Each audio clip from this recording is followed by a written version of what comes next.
everyone, welcome back to our channel. I'm Fran, one half of the corporate breakout couple. After delving into the T20 income scenario a couple of videos back, today we are shining the spotlight on the M40 group in Malaysia. The burning question is the M40 group suffering from middle child syndrome? What does this actually mean? Well, buckle up as we uncover these challenges that are actually pushing the middle income earners towards the B40 age. Before we dive in, don't forget to hit the like button, share your friends, and of course subscribe to our channel for more eye-opening videos. Alright, let's get into it. Now, for context, Malaysia's gross household income can be broken down into three categories.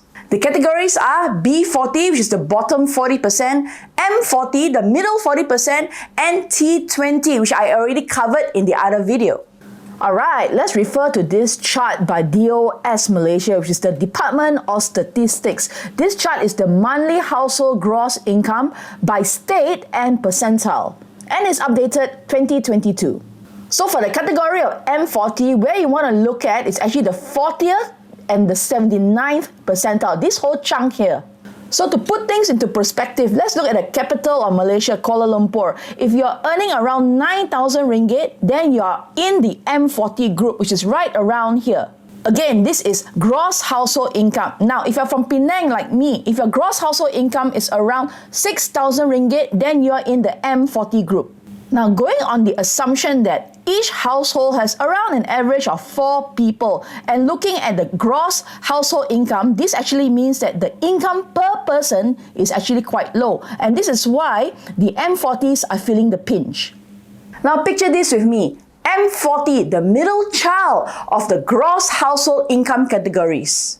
Just like the overlooked middle siblings in a family, M40s are actually finding themselves in a precarious position.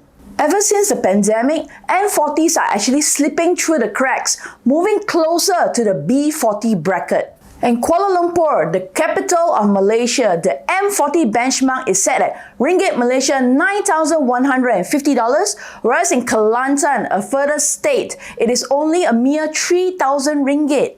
But here's the twist. Despite the middle income status, the M40s are facing a dilemma.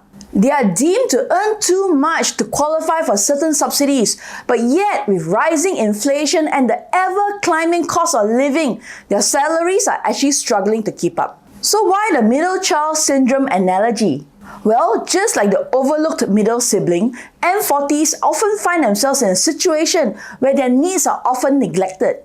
The middle income group often juggles usually a house mortgage and 1 or 2 cars in the household. Remember, it is Malaysia where everyone needs to either ride a motorcycle or drive a car. When interest rates skyrockets, guess who feels it the most? That's right, the M40s. If you're an M40 and you have a housing loan, you will instantly feel it because your housing loan can easily go up 20 to even 40% instantly. As for car loans, it will be higher than before, especially when you're changing to a new car. Here's a jaw-dropping statistic. During the pandemic, 20% of M40 households actually slip into the B40 category. That's right, 20%. Recently, the government introduced a great initiative where they're going to give you 100 ringgit credit into your Touch and Go e-wallet, and this is for people who have an annual income of 100,000 ringgit or less.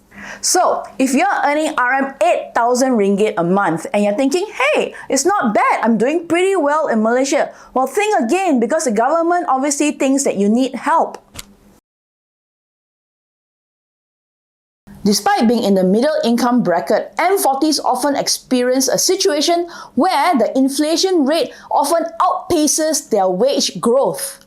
This can result in a real decrease in purchasing power over time. So what does this mean? It means that your RM 100 ringgit can buy less things now compared to the past.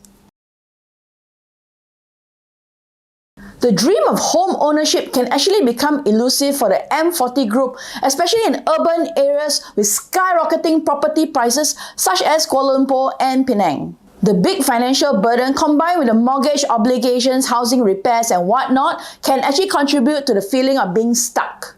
Gone are the days where you can make money off selling your house for a profit because there's actually an overhanging supply of housing in Malaysia.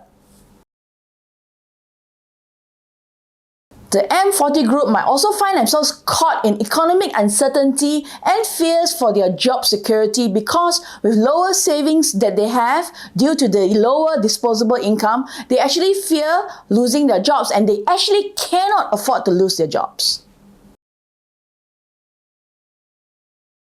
Balancing various financial responsibilities such as mortgages, car loans, credit card debts, personal loans can actually be a huge stressor for the M40 group.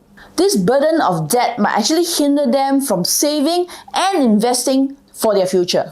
And yet, while I'm making this video, people are spending like there's no tomorrow, going shopping, drinking Starbucks, going for restaurant food, cafes, watching movies on a regular basis. And what this means is that they're actually racking up pretty huge credit card bills because if you look at it, in the gross salary that they have, it's impossible that they can afford all of this on a regular basis.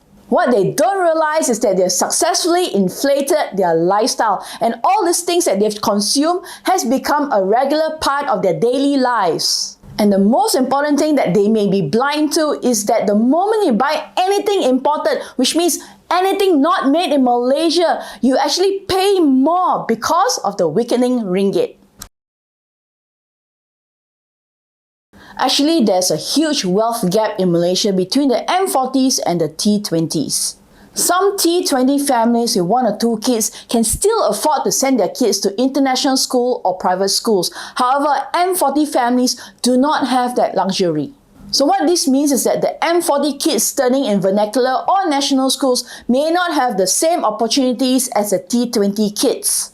Opportunities such as being exposed to different cultures and environment, the opportunity to network with different people from different countries, as well as a strong command of English that will put you ahead in the competition in the international market.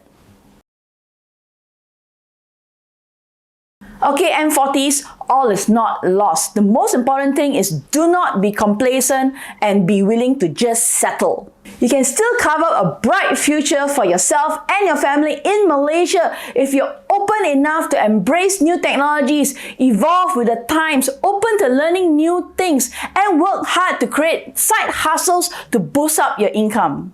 In this borderless world, don't just limit yourself to earning ringgit. You can offer your services to other parts of the world and you can still earn USD, Sing dollar, Australian dollar, pounds.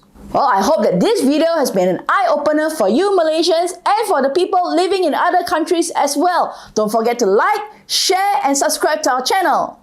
Do you know we have an awesome community of like-minded people who want to win in life called the Breakout community?